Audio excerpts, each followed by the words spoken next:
Hey guys, welcome back to my channel. Please like and subscribe it for more videos. So today we are going to study about blood coagulation. For that, what is hemostasis? Hemostasis is the spontaneous arrest or prevention of bleeding from injured or damaged vessels by physiological process. इसमें 3 steps involve होते हैं: vasoconstriction, formation of temporary haemostatic plug and formation of definitive haemostatic plug. So whenever injury होती है wall of blood vessel में, तो 3 steps अभी हमने देखे, एक एक करके बात करेंगे. फर्स्ट, इमीडिएट रिस्पॉन्स होता है कि 5-HT और अदर जितने भी वैसोकॉन्स्ट्रिक्टर्स हैं वो रिलीज़ हो जाए. 5-HT is serotonin receptor. तो ये सब मिलके क्या करते हैं, वैसोकॉन्स्ट्रिक्शन करते हैं, जो कि लिमिट करता है लॉस ऑफ ब्लड. सेकेंड होता है कि अगर एंडोथीलियम जो है वो डैमेज हो जाए तो उसका जो कोलेजन है वो एक्सपोज हो जाएगा ब्लड से. इस केस में 3 स्टेप होंगे: प्लेटलेट एडेशन, प्लेटलेट एक्टिवेशन और प्लेटलेट एग्रीगेशन. तो क्या होगा कि अगर कोलेजन एक्सपोज हो गया तो प्लेटलेट वहाँ जाके इकट्ठा होने लग जाएगी. ओके, और फिर वो क्या करेगी, एडीपी रिलीज़ करेगी प्लेटलेट्स ही. तो उससे जो और प्लेटलेट आके इकट्ठा होना स्टार्ट हो जाएगी, प्लेटलेट एक्टिवेट होंगे और एक लूज प्लेटलेट एग्रीगेशन बनेगा. इसे हम बोलते हैं टेम्पररी हीमोस्टैटिक प्लग. फिर क्या होता है, अब टेम्पररी हीमोस्टैटिक प्लग और डेफिनेटिव हीमोस्टैटिक प्लग में डिफरेंस सिर्फ एक फिब्रिन का है. वो फिब्रिन स्ट्रक्चरल फ्रेमवर्क देता है. जो प्लेटलेट इतनी सारी एग्रीगेट हुई है उनको एक पक्का मजबूत करने के लिए फिब्रिन फाइबर्स जो है वो एक मैश वर्क बना देते हैं वहाँ पे. तो ये होता है डेफिनेटिव. और ये फिब्रिन एक्टिवेट होगा कैसे, बनेगा कैसे, तो ये जो टिश्यू थ्रोम्बोप्लास्टिन होता है वो एक्सट्रिंसिक सिस्टम के थ्रू और जो प्लेटलेट एडिशन हुआ है वो इंट्रिंसिक सिस्टम के थ्रू, दोनों क्या करते हैं, फिब्रिन फॉर्मेशन को स्टिमुलेट करते हैं और इससे डेफिनेटिव हीमोस्टैटिक प्लग बनता है. तो ये 3 है. So next we will see कि ये temporary haemostatic plug definitive haemostatic plug में कन्वर्ट होता कैसे है.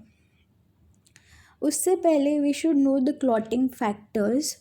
सो these are the clotting factors. Factor 1 is fibrinogen, 12 clotting factors. Okay, Factor 2 is prothrombin, Factor 3 is thromboplastin, Factor 4 is calcium, 5 is proaxillerin, 6 does not exist, 7 is proconvertin, 8 is anti-hemophilic factor, 9th is Christmas factor, 10th is Stewart factor, 11 is plasma thromboplastin antecedent, 12th is Hagman factor, and 13th is fibrin stabilizing factor.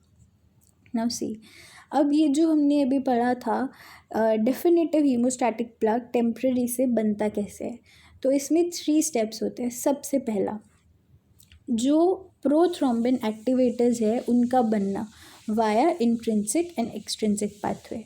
ये जो prothrombin activator है वो convert करेगा thrombin को prothrombin को thrombin में convert करेगा with the help of prothrombin activators and calcium ion.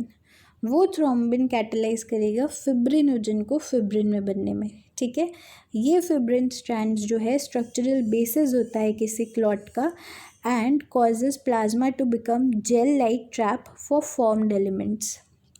एक ट्रैप बनाता है. नाउ सी, प्रोथ्रोम्बिन है क्या, it is a plasma protein जो कि लिवर में कंटिन्यूसली बनता रहता है और कंटिन्यूसली हमारे ब्लड में यूज़ भी होता रहता है ताकि ब्लड क्लॉट ना करे. एंड इसके लिए विटामिन के इसेंशियल होता है. ठीक है, ऐसे ही फिब्रिनोजन भी एक प्लाज्मा प्रोटीन है जो कि लिवर में बनता है. Now see, this is the whole step. जो प्रोथ्रोम्बिन है वो थ्रोम्बिन में कन्वर्ट होता है. कैसे, प्रोथ्रोम्बिन एक्टिवेटर और कैल्शियम के थ्रू. ये प्रोथ्रोम्बिन एक्टिवेटर हमारे पास कहाँ से आएगा, इंट्रिंसिक और एक्सट्रिंसिक पाथवे से. ये थ्रोम्बिन जो है फिर फिब्रिनोजन को फिब्रिनोजन मोनोमर और अल्टीमेटली फिब्रिन फाइबर बनाएगा. और एक और काम है थ्रोम्बिन का, ये एक्टिवेट करेगा फिब्रिन स्टेबलाइजिंग फैक्टर को जो कि क्रॉस लिंक्ड फिब्रिन फाइबर्स बनाएगा. सो ये जो हमारा जो हाईलाइटेड है that is 10th activated, 5th platelet phospholipids and calcium. ये क्या होता है, ये होते हैं प्रोथ्रोम्बिन फैक्टर्स होते हैं, एक्टिवेटिंग फैक्टर्स, ठीक है।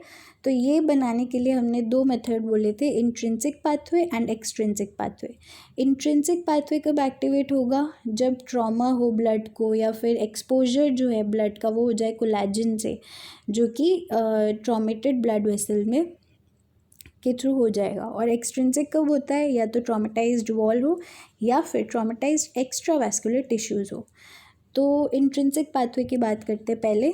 ये अगर चीज़ें होती है तो ये ट्वेल्थ क्लॉटिंग फैक्टर को एक्टिवेट करेगा, वो फर्दर 11th को करेगा, वो 9th को करेगा, और 9th 8th के साथ और प्लेटलेट फॉस्फोलिपिड और कैल्शियम के साथ मिलके 10th को एक्टिवेट करता है। ऐसे ही अगर एक्सट्रिंसिक पाथवे की बात करें तो वो अगर ये सारी चीज़ें होती है ट्रॉमेटाइज्ड, तो tissue thromboplastin that is clotting factor 3 उसके थ्रू वो क्या करेगा, 7th को एक्टिवेट करेगा, और 7th फिर कैल्शियम आयंस और प्लेटलेट फॉस्फोलिपिड और 3rd क्लॉटिंग फैक्टर के थ्रू 10th को एक्टिवेट करता है। ये जो 10th क्लॉटिंग फैक्टर है, 5th क्लॉटिंग फैक्टर है, प्लेटलेट फॉस्फोलिपिड और कैल्शियम है, इन सबको हम मिला के बोलते हैं prothrombin activators.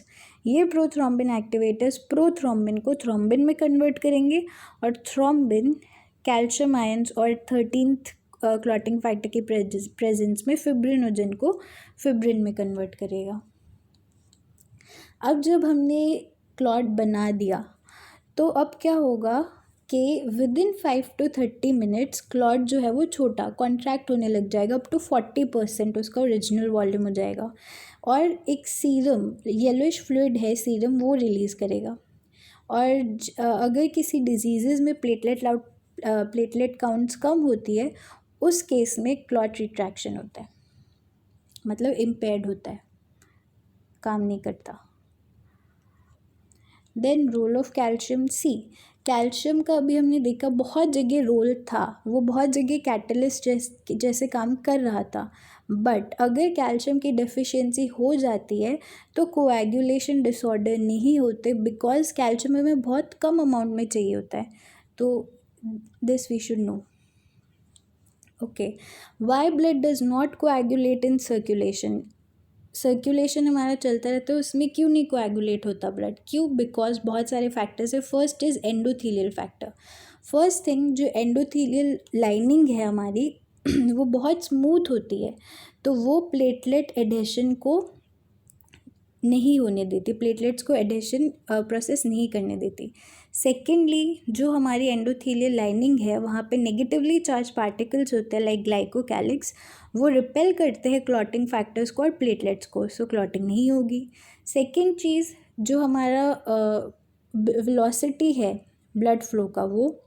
Third is presence of natural anticoagulants in the blood like heparin and protein C, which is a plasma protein. How it works is, see, all endothelial cells जो है वो thrombomodulin secrete करती है।